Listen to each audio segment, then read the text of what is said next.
The all-new DS7 Crossback, this SUV, the first real own car by DS, the former premium brand of Citroën, now being an own brand.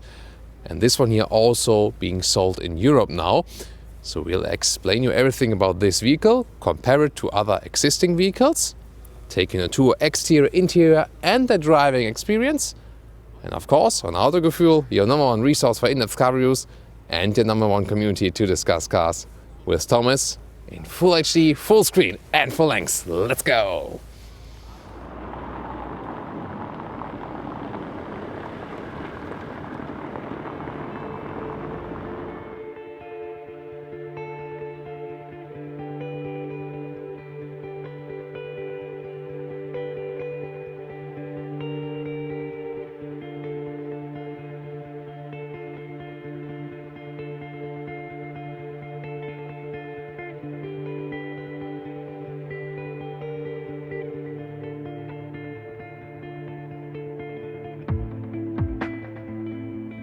Wow, what a present front.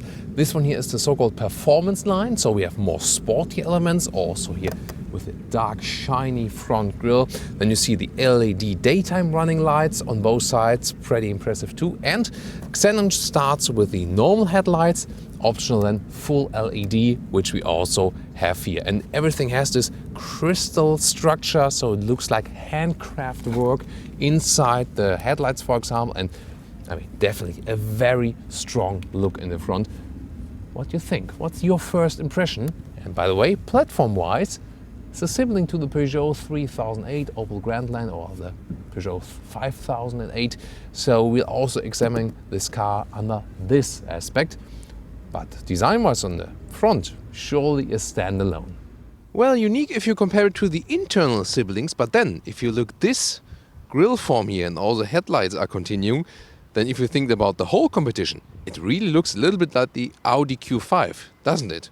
And in the side profile, I see a little bit of Infiniti QX70, or what do you think? You know, in this rear area, coupe stylish, but I think it's also very beautifully done.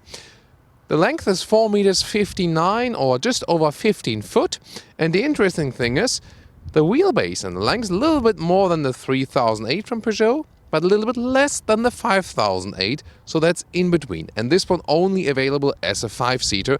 I think it's clever that they also picked lengthwise something which is unique inside this corporation lineup. The rims 17 to 20 inch. Those ones here are 19. I think that's a good compromise. You already got a great styling, but you know, you don't lose too much tire that you don't damage them that easily. Here the wheel arches are in black, but you can also, maybe seen also on some exterior shots on different cars, you can also get it in the vehicle color if you prefer that style. I think with an SUV, this crossover look is always nice, and when those are painted in vehicle color, it looks a little bit weird because you still see the separation at some point. The performance line also got a separate badge here. Then we got contrasting side mirror parts, chrome around the windows, roundish design rather here, and then really the spectacular coupe style ending. I think that's very beautifully done. And overall, you see you don't have too much compromises from design to interior room. We'll also see it soon in interior. But I think they managed to design a very beautiful car. What do you think? Tell me your opinion in the comments. And wow, what a rear.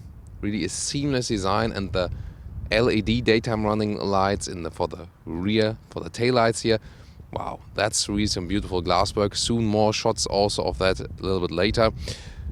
Here also in the performance line, we got this sporty lower end. Those ones are fake exhaust tip, probably the most massive fake exhaust tips we have ever seen.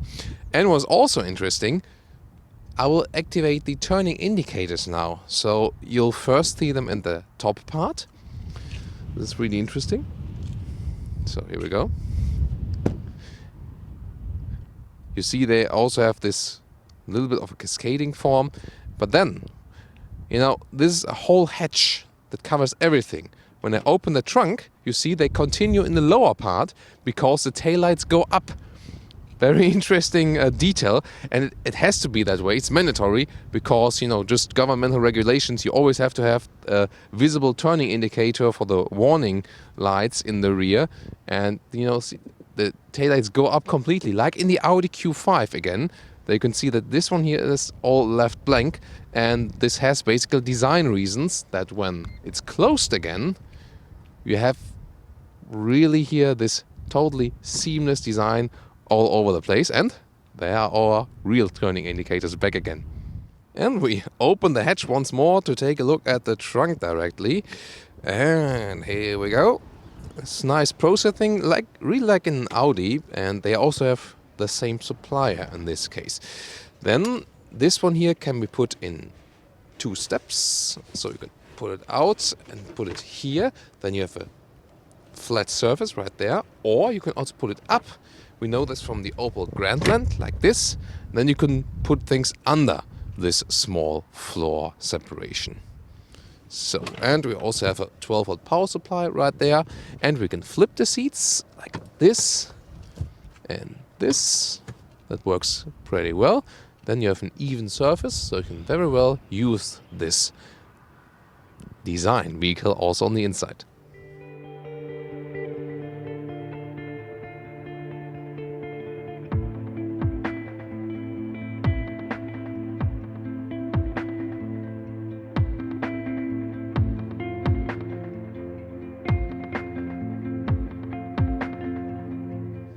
This is the car key, nicely done here with the red contrast for the performance line. Here we go, but also we have keyless entry, of course. We can close the car, and also the side mirrors flip in, and just hold your hand right there, and then it's opening, and wow, nice Alcantara cover here. The inside of the door, top part is soft. This is really one of my favorite parts. Then you get a nice illumination here in this part here as well. We also have shots where we can better see it. You've seen in the interior aesthetic. Then a DS entry cap at the lower part, as well as special floor mats with performance line, and also the aluminum pedals. And wow, special seats here, the sport seats for the DS performance line. Alcantara all the way inside, leatherette on the outside, contour stitches, head restraints. You can also move them up and down. And the lower part of the seat, you can also lengthen it a little bit manually, just like this for tall people. 2 memory seat functions for, you know, wife and husband, for example, and electric seat control here. In the base Bastille model, it is the manual control for the seat. Then, well, as you see here, I have the seat in lowest position. I'm 1.86 m or 6'1", and wow, together with the panoramic roof, that hardly leaves any headroom, so that's quite close. For me, it's okay. If you're taller than 190 in meters or taller than 6'2", it might get close. And well, it has something to do that the seats seem to be a little bit thicker than, for example, in the Peugeot 3008.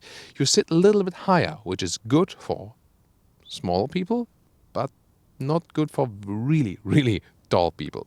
The steering wheel can be easily adjusted like this, manual in all 4 ways. That goes quite good. Overall, it's a very comfortable seating position. The seats are really very good. So good rating, and what we've seen so far from the interior build quality, also here with a small Alcantara badge right there, is really very well done. Soft touch on the top of the dashboard, really nice.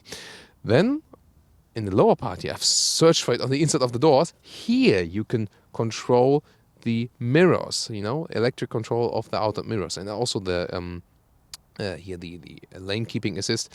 You should deactivate it when driving in Paris. Why? Well, I will tell you later. Also, to open the rear hatch, press it twice, then you can activate or open it right there electronically. So for some functions you have to search first in this interior. Interior overview. You can see this span, it's like in the half round here. Wow, and all covered in Alcantara and the DS performance line. beautifully done. I really love that, especially at the whole middle console. They really paid attention to that. Also, the top materials here are soft then. I think they found a very good interior build quality, and that one can really match the classic premium manufacturers. In this case, at some point, maybe even exceeds it. So that is really a very positive finding. Here, by the way, in the screen, you can see at the moment also that the Apple Carplay is working, the 12-inch optional biggest screen that is available.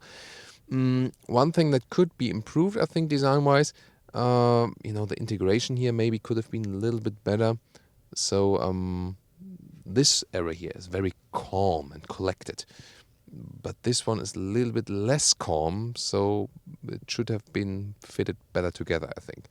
The steering wheel here with different control stitches on the inside and a flat bottom, so has somewhat a sporty look too.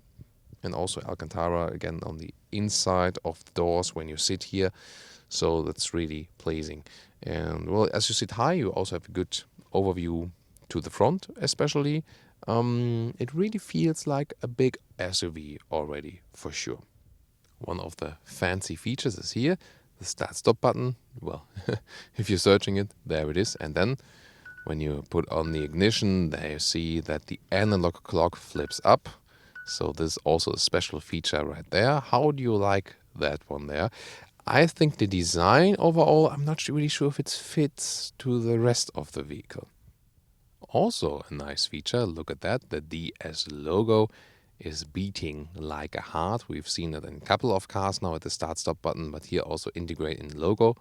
Why not?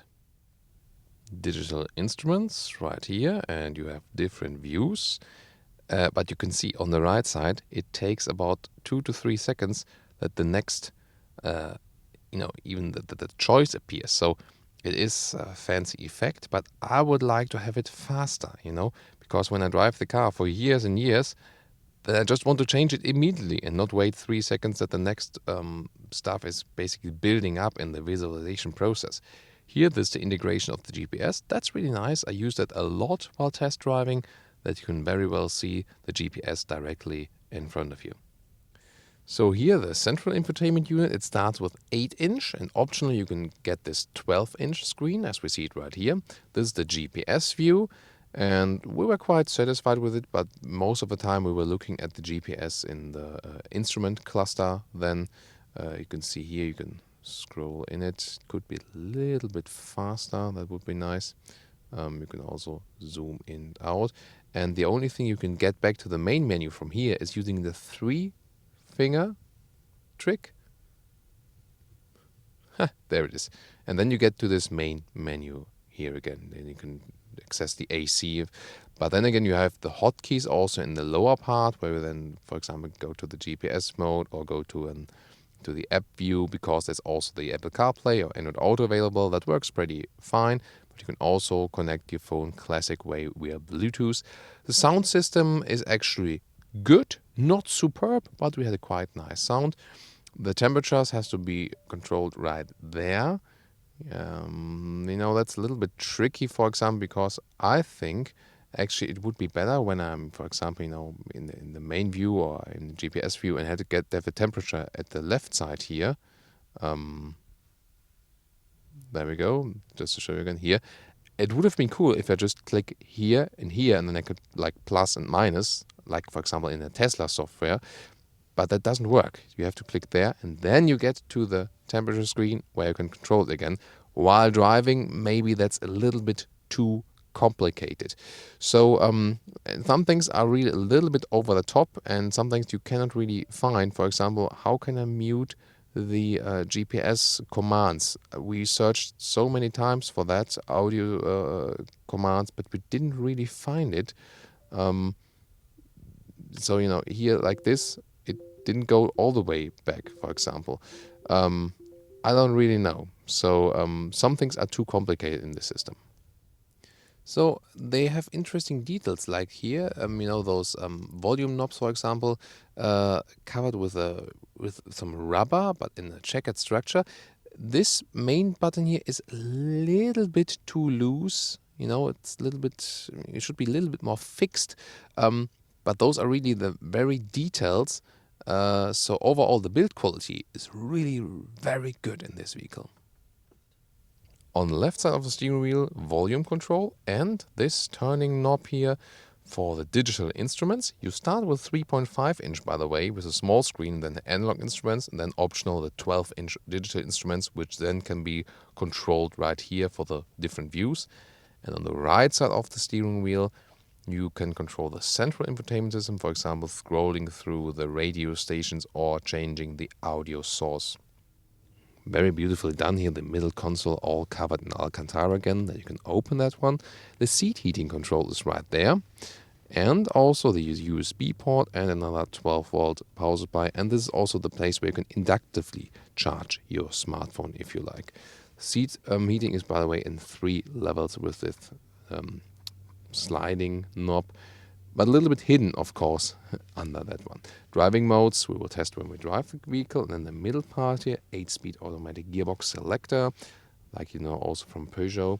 And then this here is all for the separate windows, like rear, right, front right window. This one here is to lock the rear windows for your children. Some storage room right there. Here again for the windows. And this is then to close the car from the inside. Adaptive cup holders, good quality. They really remind us of Audi build quality, again, because they have the same supplier. Step up the game. And also the middle console here. Wow. Lot of room inside here. We hardly see that. And, well, it just has front-wheel drive so far. And only the hybrid will have all-wheel drive. So the middle tunnel actually stays pretty empty. That's of course good then for the interior. And the rear compartment, pretty easy entry. Let's get inside.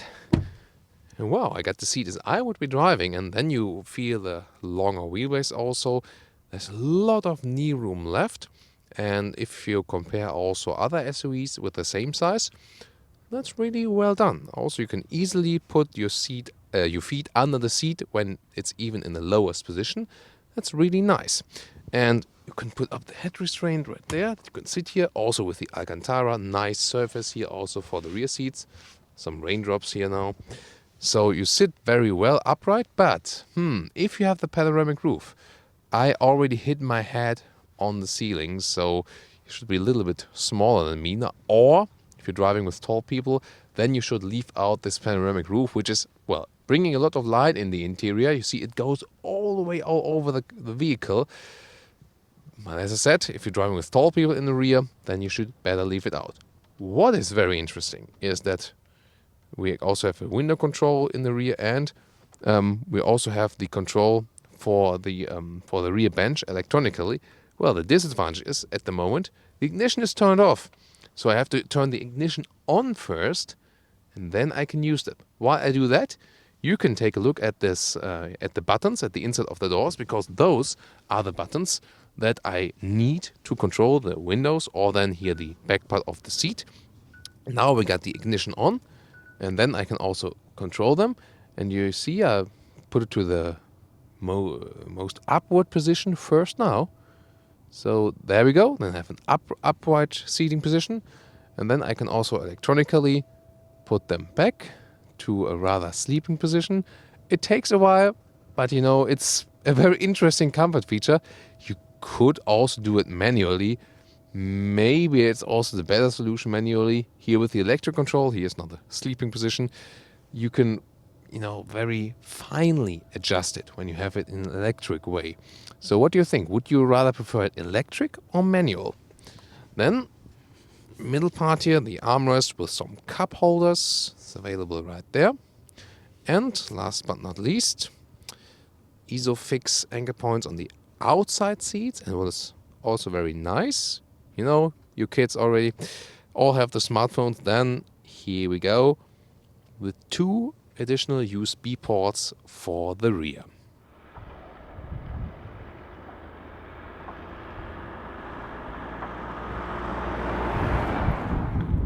And 2 more details. First of all, the turning indicators here in the front, also with the indication cascade, so call it that way. Very beautifully done.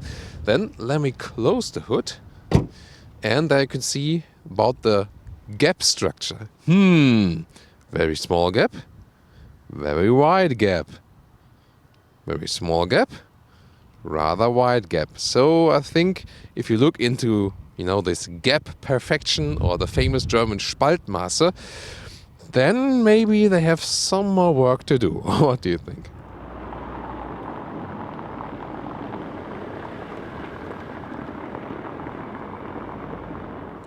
And now let's also take a little view here on different colors we've already shown you and also different trim levels, because I want to present you also this car, not only the performance line. This one here is called Bastille, and this one is basically the base trim level. And they separate in trim levels from equipment and also style levels, and this one would be then also the cheapest style level. For example, you got a matte gray grille in the front. Here also we have just 18-inch wheels mounted. It starts even at 17, but so you can get a look at how does it look when it does not have the performance line, and I think you can really do it that way. And into here, what we can see here in the Bastille trim, this is also different surface material. Here on the inside of the door it's hard, so I do prefer the Alcantara indeed in the performance line. Here it's soft on the top button, but visually I think it's also a different interesting solution. Then if we continue here also, this one again, this is just a design matter basically. And also the seats are in the same color scheme. They are here all fabric, which is totally fine, and actually for climate features even better than Alcantara, because they stay even a little bit cooler than Alcantara in summer times. But I think design-wise also very nice. Again, similar to the one we've seen in the Peugeot 3008. And this is the way you can actually get a base model of the DS7 Crossback. Here also with a manual gearbox, and also around the middle console we have this golden decor elements. You can see them in the lower part. So what do you think? Would you rather pick that one here or rather pick a performance line?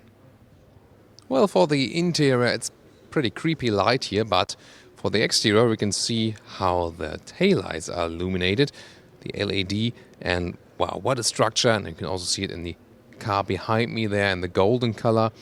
This is really some piece of LED artwork. I really like that. What about you?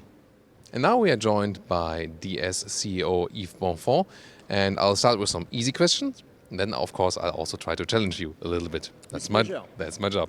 So with the easy question, where do you want to sell these cars, in which market? So DS7 Crossback is the first second generation DS, and we have decided that this second generation of product we will make truly global cars. So DS7 Crossback will be sold everywhere in the world, with the exception of North America, of course, where the group is not active at the moment. So the first generation with them was sold in China, and now you're going all global with it. Why? The first generation of what we call the first generation of DS is DS3, DS4 and DS5, which we sell in Europe. And then we had a dedicated lineup for China, you're absolutely right. And we have decided now to go with global cars. We believe it is much better.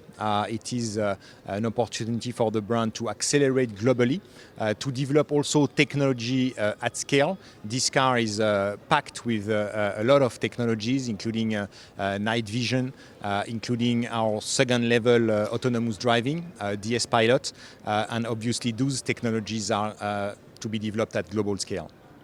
Of course, you are still sharing a platform, so one could theoretically say this is just a spiced up Peugeot 3008. What do you say?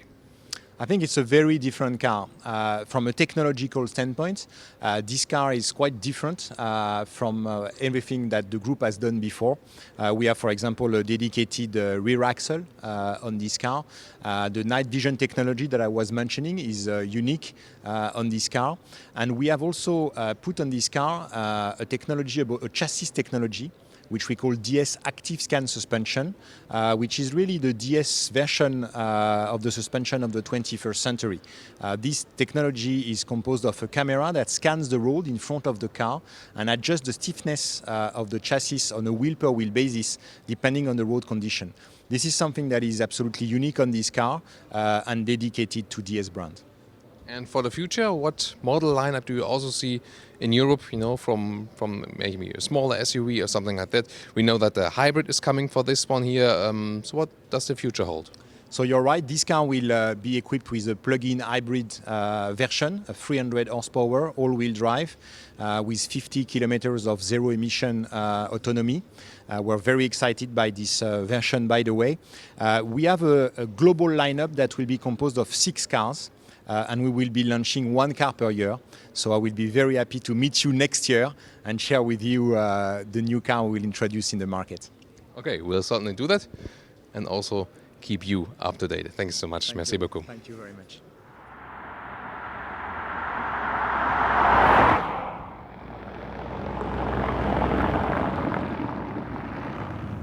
So, welcome to the driving part, DS7 Crossback. And, traffic in and around Paris, if you're coming from Paris, you know what the traffic is about. But of course, a car also has to be suitable for that. And that's why I want to start also with the assistance systems, as this one here does, first of all, have an adaptive cruise control. Of course, you have to go for this option. And also this active traffic assist. So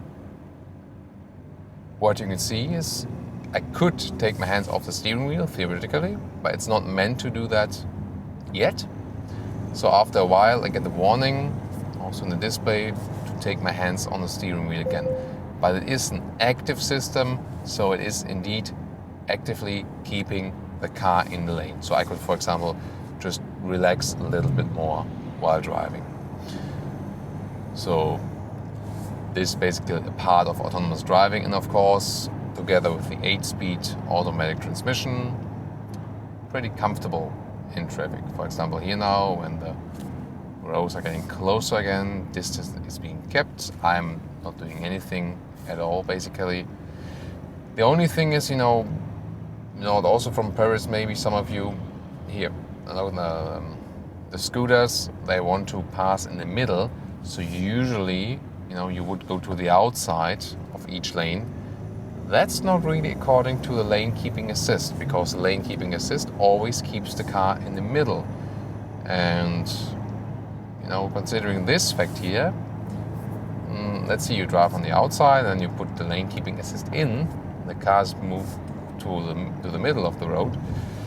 Might be a little bit dangerous for the scooter drivers, but then again, you can also say you cannot really adjust assistance systems to people abusing traffic laws. That would be, the argument for it. What do you think? I would be looking forward to that. Now on the tunnel, you can also see how the screens look like from the driver's perspective. As I said earlier, in the interior part, you sit really, really high in this vehicle. That is good to have a nice overview, even though I already have the seat in the lowest position for me. I shouldn't be taller, otherwise I would hit my head at the ceiling. So for me, it's still fine. And this special seating position also changes the driving impression. You remember, it has the platform of a 3008 Peugeot, or 5008, basically the same platform, or the Opel Grandland X. But it feels a little bit different. The steering wheel and the steering itself, that feels somewhat similar. Also, the layout of the cockpit is on the first side really different, but how you experience it in the car, if I close my eyes and just feel where everything is sitting, how the whole car is reacting, it is somewhat similar to the Peugeot 3008. The main difference to me is that you really sit way higher, even if the seat is in the lowest position. And that gives you, more the feeling of sitting on the vehicle instead of sitting in the vehicle. Again, it depends on your size and it depends on what do you prefer. Now we're getting a little bit more speed, 110 kilometers an hour. So far it's not too noisy in here, not noisy at all. And that's why you can optionally also put an acoustic glass insulation, so special insulation package. So if silence is very important for you, that would be a good option to dig. The steering is, well, you don't have this small steering wheel than as in a Peugeot 3008. The steering feeling is somewhat artificial and numb. That's surely not the specialty of this vehicle. It is more set on comfort. And even though we are in the performance line, which is a sporty line, still this vehicle is about comfort. Also with the €1,000 extra box that's ticked here, we have this optional four-side suspension. It's an active camera suspension. So that means that the car is scanning the road in front of us, and the suspension, which are basically normal springs, but then they have, that's what I meant earlier. Then they have those small electric motors on that, and they're controlling a valve and then deciding how the suspension is going to act soon. So the suspension is not only reacting in the way it faces some obstacles, it basically presets depending on what's coming ahead. And indeed, we can confirm it is really soft and comfortable, especially here now when running straight. So this one will be a good motorway vehicle with the upright seating position, again if you're not too tall, together with the very soft suspension. So it's really a good comfort feature. And Michel also agrees, co-driver or cameraman are always very important, not only for that the film is actually being created, but also you get a lot of feedback from your co-driver, because here as a driver you can always hold on to the steering wheel, and then you're a little bit fixed and you know what's coming ahead, left and right. But when a vehicle is really comfortable also for your passengers, then it's really good. Yes, for the comfort. Engine-wise, well, at the moment when we're just cruising, we are hardly hearing anything from the engine. Only when we accelerate, you do hear still it's a diesel, also from the acceleration feeling, for example. This one is a 2-liter diesel with 180 horsepower, 9.4 seconds acceleration to 100 kilometers or 62 miles an hour. At a later stage, we'll also be able to present you a petrol engine, or also the hybrid, the petrol hybrid, which will be very interesting, as indeed it will be a plug-in hybrid. Okay, now I want to go to the right. Yeah, and that's really, so many different details you are learning when driving the car for just a longer time. Again, the same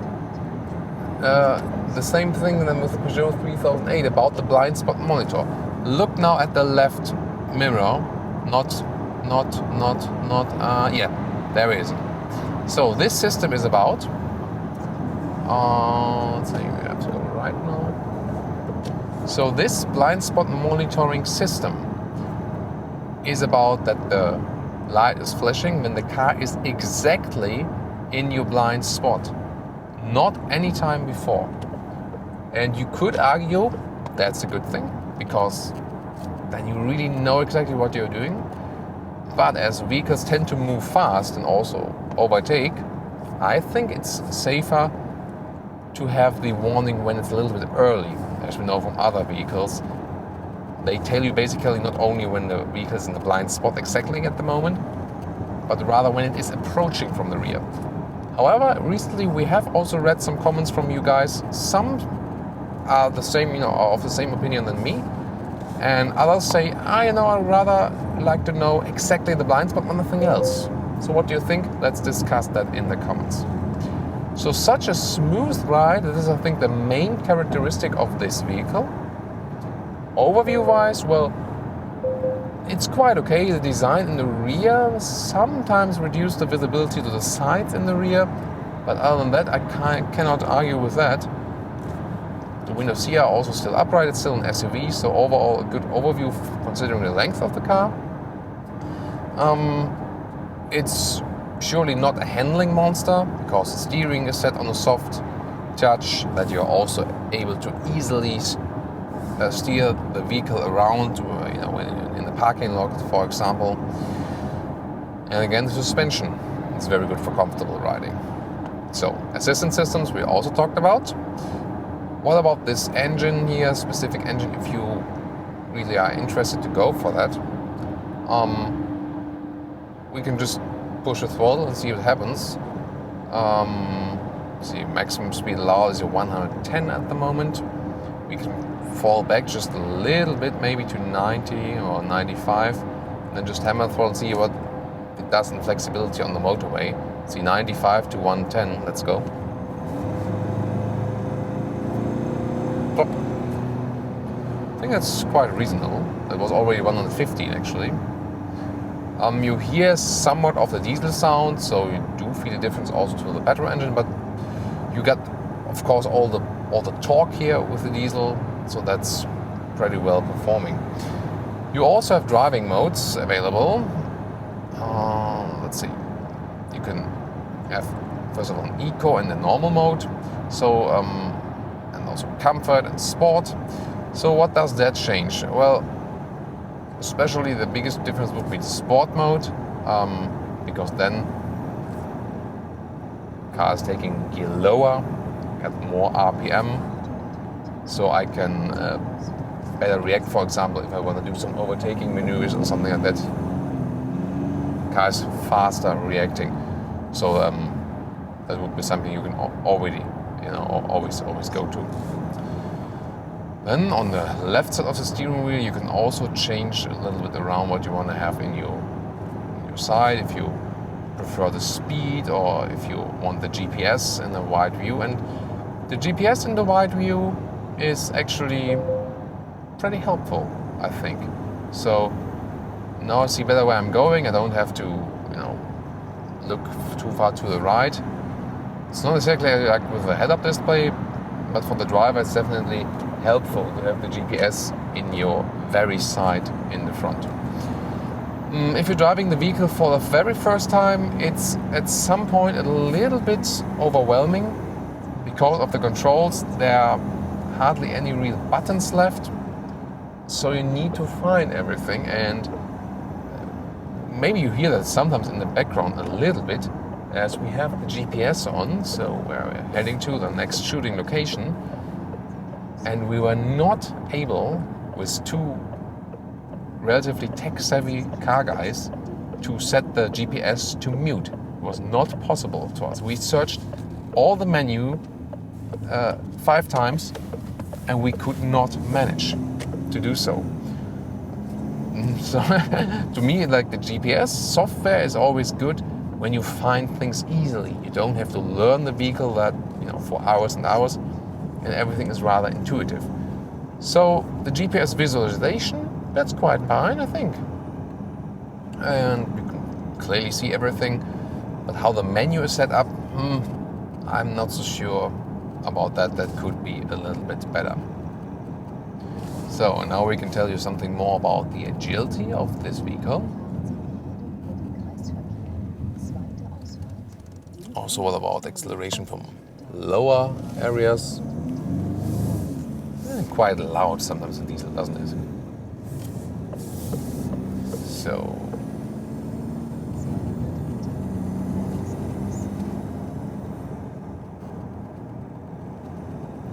again, it doesn't inspire you to race the vehicle.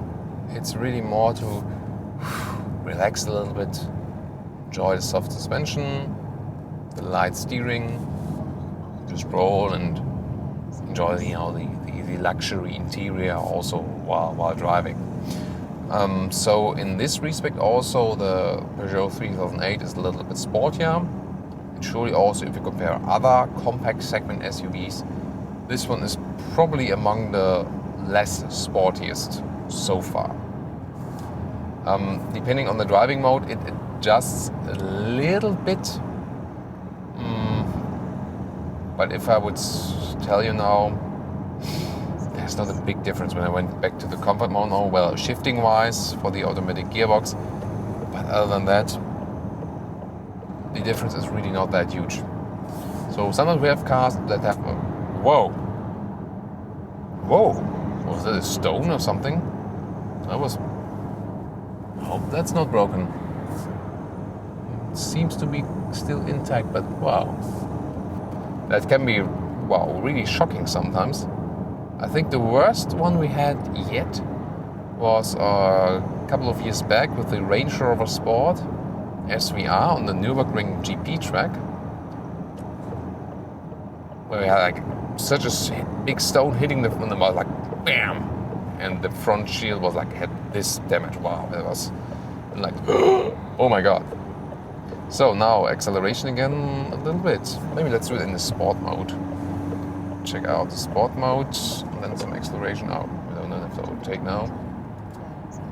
So what about some 80 to 110 acceleration in sport mode with this diesel? Let's go. Spontaneous. Plop. That's 110. So you see in the sport mode the vehicle reacts quicker and it's a little sportier.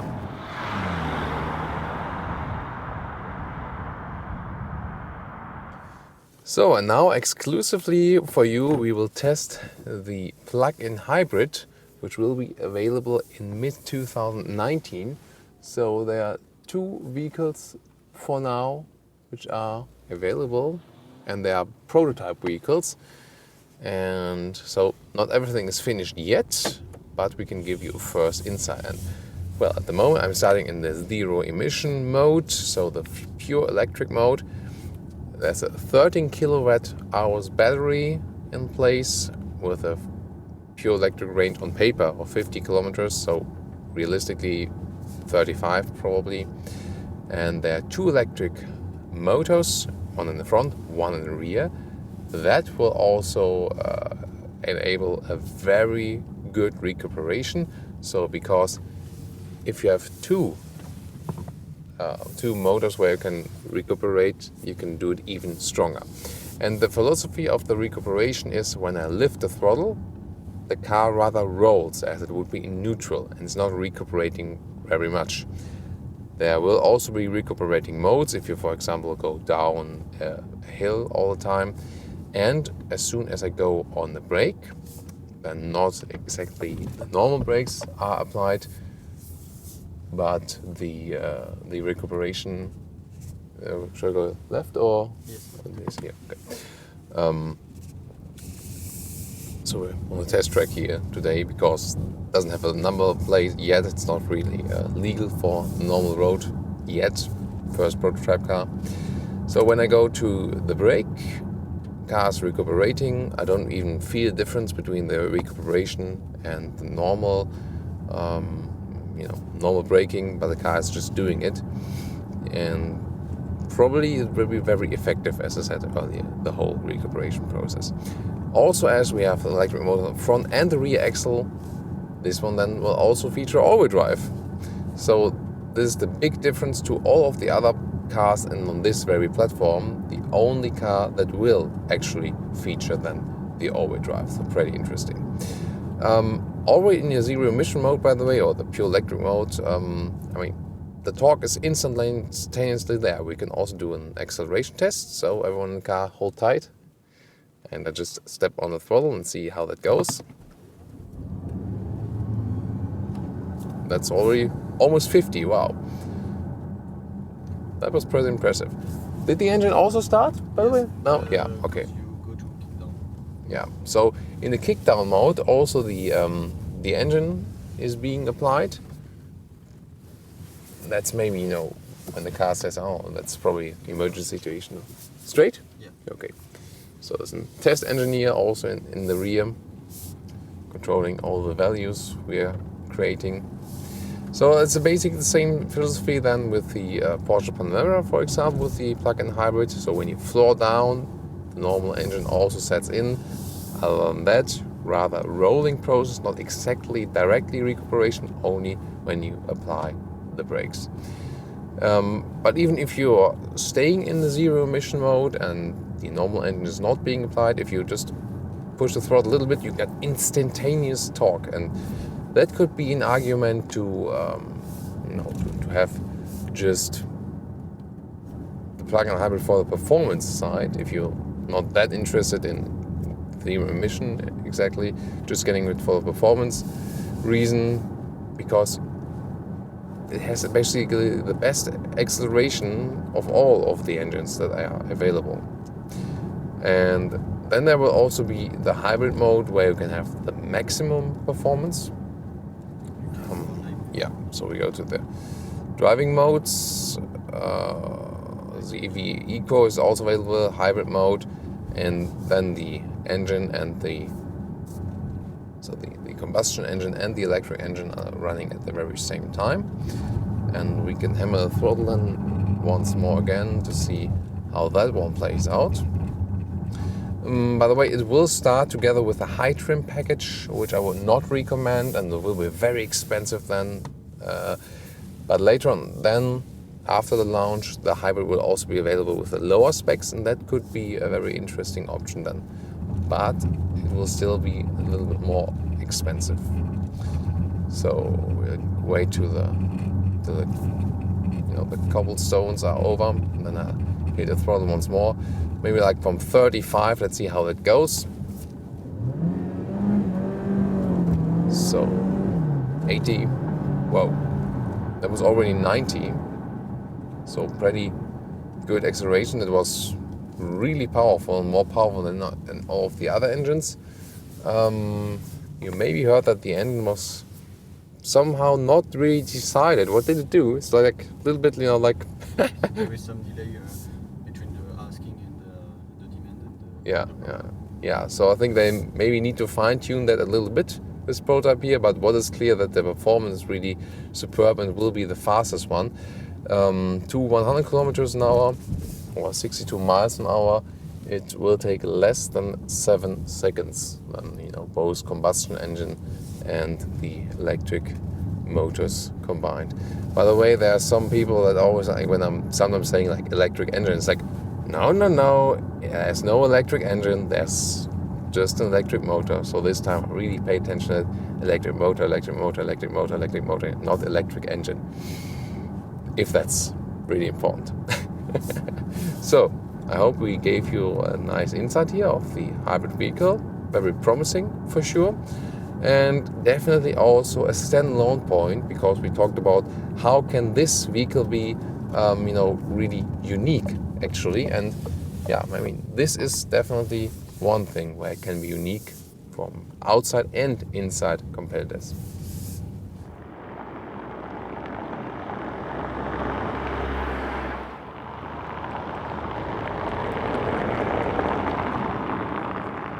And now to our conclusion for today, DS7 Crossback. And well, you see maybe how I'm with my clothing, and how Michel also, as our cameraman, is really suffering today. It's about 1 degree Celsius and raining all the time. It's getting dark too early, so it was really a struggle for us for the whole filming today.